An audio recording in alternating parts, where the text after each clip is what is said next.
Welcome to my channel. আমার চ্যানেলে তোমাদের সকলকে জানাই অনেক অনেক স্বাগত। আজকে তেমন কোনো অর্ডার ছিল না, দোকানেরও কাজ ছিল না, কারণ আগামী দিনের কেকগুলো রয়ে গেছে, তো ওগুলোই সেল করতে হবে। কখনো কখনো এরকম হয় কি, হ্যাঁ, কাস্টমার আসলো, ধারাধার কেক চলে গেল, বানাতে না বানাতে চলে যাচ্ছে, সেল হয়ে যাচ্ছে। আবার কখনো কখনো এমন হয় কি সারাদিনে একটা কেক গেল, বাকি কেক তোমার সব রয়েই গেল। তো যাদেরই দোকান আছে তারা এই জিনিসটাকে অনেক ভালো বুঝবে। আমি মানে ফেসবুকে অনেক দেখছি যে যারা যারা হোম মেকার ছিল, কিছু কিছু হোম মেকার্সরা কিন্তু নিজেদের শপ খুলে নিয়েছে, হ্যাঁ, চাই বাড়িতে হোক বা আশেপাশে হোক, তো সেই সব জায়গায় নিজেদের মতন করে দোকান খুলে নিয়েছে। তো আমি তাদের জন্য আজকে একটা ভালো ভিডিও আনছি। আর আমি চেষ্টাই করি যারা দোকান করছে আমার মতন বা করার কথা ভাবছে, কিছু কিছু জিনিস জেনে রাখা অনেক ভালো, যেগুলো ফিউচারে অনেক কাজে লাগবে বা বর্তমানে প্রেজেন্টেও তোমাদের অনেক কাজে লাগবে। আজকে কিন্তু যে ভিডিওটা টপিক হচ্ছে সেটা হলো কাউন্টার রিলেটেড। তো কাউন্টার রিলেটেড আমি একটা জিনিস বলবো। কাউন্টারে একটু প্রবলেম হচ্ছিল, তো 4.5 বছর হতে চললো আমার দোকান করার। তো এই সময়ে কিন্তু মানে আমি কোনোদিন কোনো কিছু মানে টাচও করিনি কাউন্টারে, না কোনো মেকানিক দেখানো, না কিছুই করিনি, ঠিক আছে। তো নর্মালি সব চলছিল। হঠাৎ কয়েক মাস আগে একটু কারেন্ট মারলো, মানে এই জায়গাগুলোতে টাচ করলে একদিন তো মারাত্মকভাবে জাস্ট এটাকে এইভাবে করে টিপে তারপরে খুলবো, তো এটা কিন্তু প্লাস্টিকেরই, বাট এটাকে যখন আমি এইভাবে দাবালাম না, আমার এত এত পরিমাণ কারেন্ট মারলো, মানে বলার মতন না। ভীষণই মানে ঘাবড়ে গিয়ে আমি মানে মেকানিক ডাকি যে তুমি এটাকে কিছু করো, মাঝে মধ্যেই মারে। হ্যাঁ, এই যে এই জায়গাগুলোতে যে কেকগুলো যে রাখি, এই জায়গাটা এইখানে তো মারে না গ্লাস, এই জায়গাগুলোতে টাচ করলে মানে এই যে এই জায়গাগুলোতে কেক বের করতে নিতে প্রচণ্ড কারেন্ট মারতো, প্রচণ্ড। এদিকে দেখো এই যে জলগুলো ঠান্ডা, এতটা ঠান্ডা হচ্ছে, ঠান্ডা হওয়ার কারণে কিন্তু এই যে জলগুলো এই যে দেখছো এইভাবে করে, তখন তো এর মধ্যে টাচ করলে আমি মানে মরেই যেতাম। তো এই অবস্থা এই কাউন্টারে হচ্ছিল। তো ঘাবড়ে গিয়ে না ছোঁয়া যাচ্ছে না কিছু, কেক কাস্টমার আসবে বের করে দিব মানে ভয়ে, আর দোকান বন্ধ রাখা বা কেক কাস্টমার আসলে না দেওয়াটা মানে অনেক চাপের ব্যাপার। তারপরে ওরাও ঘাবড়ে যাবে না যে কী ব্যাপার, কী হচ্ছে। আর আরেকটা জিনিস, কাস্টমার যখন আসে কখনো এই জায়গাটায় টাচ লেগে গেল, বা মানে কাস্টমাররা হাত এইভাবে করে দাঁড়িয়ে দেখছে কেক, বা এখানে টাচ করছে বা পা লেগে যাচ্ছে, হ্যাঁ, মানে বোঝো তোমরা যে আমি কি বলতে চাচ্ছি। তো কাস্টমাররাও কিন্তু কারেন্ট খাচ্ছিল, মানে ওদেরও শক লাগছিল। তো ভাবো কখনো যদি বাচ্চারা অনেক সময় কেক নিতে বাবা মানে গার্জিয়ানদের সাথে আসে, তারা টাচ করে আর কারেন্ট যদি লাগে মানে কতটা রিস্কের। তো যাদেরই কেকের দোকান আছে, এই কাউন্টার আছে আমার মতন এই ধরনের কাউন্টার, কারণ এটাতে ফ্যান লাগানো আছে, হ্যাঁ, ফ্যানের দ্বারাই এটাকে মানে সিস্টেমভাবে কুলিং হয়। দেখো জল জমে যাচ্ছে, ঠান্ডা হচ্ছে, হ্যাঁ। তো এই জিনিসটা হচ্ছিল, আর তার সাথে একটা প্রবলেম হচ্ছিল অনেক বেশি, এটা ঠান্ডাই হচ্ছিল না, মানে উপরের যে এই পোর্শনগুলো আছে একদম মানে গরম, হ্যাঁ, মানে নর্মাল এখানে টাচ করলে যতটা গরম পাওয়া যাচ্ছে এইসব নর্মালি টেবিলে ওই পরিমাণ এই উপরের লেয়ারে ছিল, তারপরের লেয়ারে ওই অবস্থায় মোটামুটি। তারপরে এখানে হালকা ঠান্ডা, আর এখানেও হালকাই ঠান্ডা বলতে পারো, জাস্ট নর্মাল একটু ঠান্ডা। কি বলবো, মানে খুবই কম ঠান্ডা হচ্ছিল, একদম ঠান্ডা হওয়া বন্ধ হয়ে গেছিলো ধরতে গেলে। তো কেকগুলো খারাপ হয়ে যাচ্ছিলো অনেক তাড়াতাড়ি, যার কারণে আমি এর আগেও ভিডিওতে শেয়ার করেছি, এটা হিন্দি চ্যানেলটাতে আছে আমার, দেখে নিবে। প্রচুর পরিমাণ, এটা তো বোধহয় আছে, তো প্রচুর পরিমাণ কেক খারাপ হচ্ছিলো, এটাও একটা রিজন ছিল, সেটা আমি বুঝতে পারিনি, এখন আমি বুঝে গেছি। তো সেই জন্য ভাবলাম যে অনেক ইম্পর্টেন্ট আছে জিনিসটা তোমাদের সাথে শেয়ার করি। তো এই রকম হচ্ছিলো, ঠান্ডা হচ্ছিল না আর কারেন্ট মারছিল, বুঝতে পারছিলাম না। ইলেকট্রিক শিয়ানকে ডেকে এনে দেখালাম, ওরা বললো যে আমাদের তো এটার কাজ না, আর এই মেশিন, তাও খুলে দেখলো, আর মিস্ত্রিকেও পরে ডাকা হলো, পুরো খুলে দেখলো যে কোনো প্রবলেম নেই, এই বোর্ডগুলোকে পুরো খুলে উলে এইসব জায়গা পুরো চেক করলো যে কারেন্ট আসছে কিনা। ও দেখছে যে সুইচ অফ করলেও কারেন্ট মারছে, ওই যে মিটারের শাটডাউন করে দিলেও কারেন্ট মারছে প্রচুর পরিমাণে এই এই জায়গাটা। হ্যাঁ মানে কাউন্টার প্রচুর পরিমাণে কারেন্ট মারছে। তো ইলেকট্রিশিয়ান বললো যে দেখো এখানে কোনো প্রবলেম না, আর এটার মিস্ত্রি এসে বললো এখানে কোনো প্রবলেম না। তারপরে এই মিস্ত্রি যে আসলো, এই ইলেকট্রিশিয়ান, ও বললো যে এটা আমাদের দ্বারা কাজ না, মেন যে মিটার আমাদের সমস্ত দোকানের কানেকশন যেখান থেকে আসছে সেই মিটারে গিয়েও পর্যন্ত খুলে খালে দেখলো, ওখানেও কোনো প্রবলেম না। ও তখন বললো যে এক কাজ করে, এটা আমাদের কাজ না, পুরো কারেন্ট আসছে, মানে প্রচুর পরিমাণে কারেন্ট আসছে।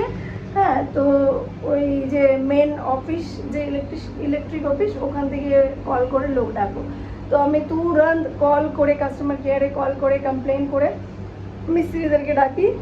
ওরা 15-20 মিনিটের মধ্যেই ওরা চলে আসে, এসে পুরো চেক করে, দেখে যে এই সুইচ যেখান থেকে কারেন্ট আসছে এই এখানে, হ্যাঁ ওখান থেকে অফ করে দিয়েও কারেন্ট খাচ্ছে। ওই শাটার ও সেম জিনিস ও ফেস করলো, পুরো জোরে জোরে কারেন্ট বাড়ছে। তারপরে আমি বললাম যাও ভগবান, আমার দোকান না বন্ধ হয়ে যায়, কি হবে আমার, মানে প্রচুর সমস্যায় পড়ে গেছিলাম। 2-2টা বাচ্চা, তাদের খাওয়া দাওয়া, থাকার রেন্টে, মানে প্রচুর ঝামেলার ব্যাপার।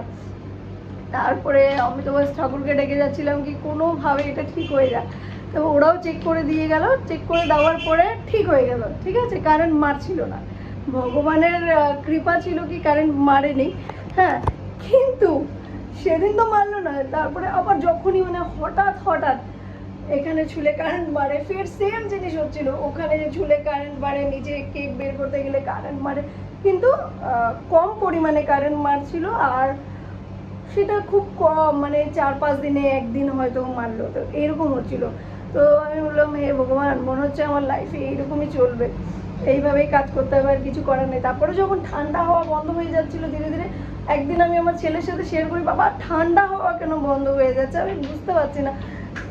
এটা না একদমই ঠান্ডা হচ্ছে না। এই যে ঘাম দেখছো, এই ঘাম তো ভুলেই গেছিলাম, মানে আমি চোখেই দেখিনি কোনোদিন, মানে লাস্ট 7-8 মাস থেকে এই ঘাম তো মানে আমি দেখিনি। হ্যাঁ, এখান দিয়ে জল যে ছিল তোমাদেরকে দেখালাম, ওটা মানে এইসব মানে চোখে দেখাই ভুলে গেছিলাম। স্টার্টিংয়ে যখন আনা হয়েছিল এই কাউন্টার, তখন কিন্তু প্রচুর পরিমাণে এখানে তো জল ছিলই, মানে এইখান দিয়ে পুরো এই যে দেখো এভাবে সাফ করলে সাফ হচ্ছে। হ্যাঁ, মানে এখানে ঠান্ডার কারণে এই জায়গাগুলো ঢেকে যায়। আর আগে স্টার্টিংয়ে তো এত বেশি এদিক থেকে জল হয়ে যেত, আমাকে না জানি 7-8 বার আমাকে এটাকে সাফ করতে হতো।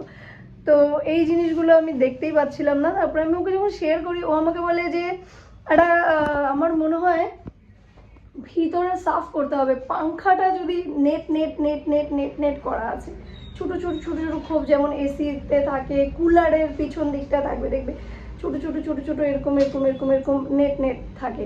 তো ওই জায়গাটা সাফ করতে হবে নাকি, কারণ আমি ভিডিওতে দেখছি এটার ভিতরেও কিন্তু ওই মোটরেই লাগানো থাকে, এই এসি কুলার এইসবে। তো ওটা সাফ করলে হাওয়াটা অনেক ভালো আসে।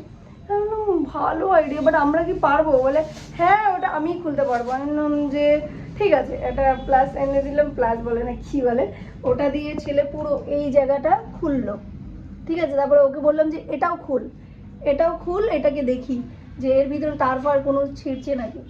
তারপরে ওইটাও খুললো, দেখি পুরো ক্লিয়ার, কিচ্ছু নেই, সব একদম ঠিক। তারপরে এই জালিটাকে পুরো খোলা হলো, একদম লম্বা করে একদম অত দিয়ে ওটাকে পুরো খোলা হলো। খোলার পরে ওই মোটরের সামনেই মানে ওটা থাকে, ওই নেট যেটা বলছিলাম, তো ওই নেটের মধ্যে না এত পরিমাণে ধুলো জমে গেছিলো, এত পরিমাণে ধুলো, মানে অবাক, মানে দেখে অবাক, মানে জালি পড়ে গেছিল একদম, মানে একটা কাপড় মানে কাপড় দিয়ে মনে হয় যেন ওই ফ্যান ইয়েটাকে বন্ধ করা আছে। তো এবার কিভাবে ওটাকে সাফ করি, এত ঝিরি, এটার আবার একদম মানে পাতলা এবার না আঙ্গুল ঢোকানো যাবে, না কাঠি না লাঠি, ওটা কী করবে আমি করবো। তারপরে ছেলে বলে যে ব্লোয়ার নিয়ে আসি, ওটা দিয়ে তাহলে তো যে চুল শুকানোর জন্য যে ব্লোয়ার, ওটা একটা অর্ডার করে দিই সস্তাওয়ালা, যাতে কাজ হয়ে যায়। তো খুঁজতে হলো না। আর ওই সময় আমার কাছে পয়সা ছিল না, সত্যি কথা বলতে আমার কাছে একদমই হাত খালি ছিল, একদম টাকা পয়সার প্রচণ্ড চাপে ছিলই না। তারপরে আমি কি করলাম, এবার এটা তো সাফ হচ্ছে না, সাফ না হলে কি হবে, কোনো ফায়দা নেই। এবার কি যে আমরা যে কাজ করি কেকের, আরে স্ট্রগুলো এইখানে সামনেও পেলাম না যে দেখাবো, পাইপের মতন স্ট্রগুলো যে থাকে, সেই স্ট্র দিয়ে আমি বললাম তুই দাঁড়া, আমি এটা কিছু জোগাড় লাগাই।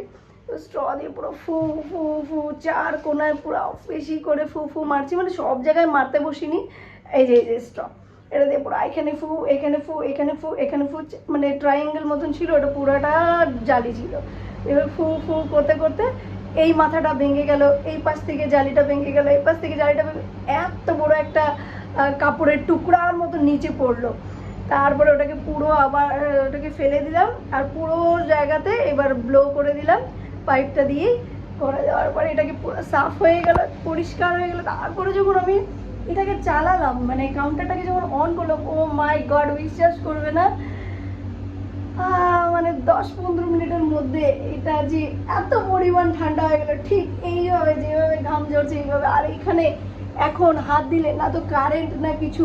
এবার আমি জানি না, মানে আমার মনে হয় যে এই যে জলগুলো, মানে ঠান্ডা হাওয়াটা যখন ভিতরে না পুরো পাইপের মতন লাইন লাইন লাইন লাইন আছে, তা আমার মনে হচ্ছে এই হাওয়াটাকে না এদিক দিয়ে যে বের করে যে সিস্টেমটা, পাইপটা যে চলে, হাওয়াটা যখন বেরোতে পারে না, এই কাউন্টারের অবধি পৌঁছতে পারে না, আটকে যায়। তো পাইপ দিয়ে হয়তো জল টল জমা থাকে নাকি, কারণ পাইপটা ঠান্ডা হচ্ছে প্রচণ্ড পরিমাণে, আর পাইপ ঠান্ডা হলে এই ধরনের জল পড়তেই পারে। আমি জানি না, আমি আমার লজিক লাগাচ্ছি একটা। তো ওই পাইপগুলোতে মানে জল টল থাকে, যার কারণে তার ফাড়ও তো থাকেই, ওর সাথে তার ফাড় আছে দুনিয়ার। হ্যাঁ, কোনোদিন খুলে দেখতে পারো। আরে বাপরে বাপ, ওই তার ফাড় দিয়ে হয়তো কারেন্ট জলের সাথে মিলে হয়তো কারেন্ট পুরো আসে বা কিছু, পুরো কারেন্ট মারছিল। এখন ওই ঠিক করার পরে, এখন আমি এই জন্য আমি ভিডিও তখন কিন্তু বানাইনি, কারণ আমরা শিওর ছিলাম না যে কী ছিল ওর ভিতরে না ছিল। তো ওটাকে ঠিক করার পরে, সমস্ত কিছু হওয়ার পরে, এখন কমসে কম 1 মাসের উপরে হয়ে গেল আমি কাউন্টার ছুঁই, যেখানেই ছুঁই কোনো জায়গায় কারেন্ট নেই, কোনো জায়গায় কারেন্ট নেই। আর এত পরিমাণে ঠান্ডা, এত পরিমাণে ঠান্ডা, মানে এই অবধি ঠান্ডা, যেটা এইখানে যে ঠান্ডাটা এখন আছে বর্তমানে, সেইটা এইখানে ছিল।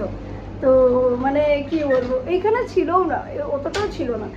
তো এই একটা সিক্রেট আমি বললাম। প্লিজ তোমরা কাইন্ডলি, আমি যেটা 4-5 বছর ধরে ভুল করে আসছি, এটাকে কখনো ক্লিন করিনি, কিছু করিনি, প্লিজ অন্তত 6 মাসে, 5 মাসে, 6 মাসে, না হলেও বছরে একবার তো এটার এগুলো সব খুলে একটু সাফ সাফাই করবে, যাতে হাওয়াটা একদম ঠিকঠাক মতন যায়।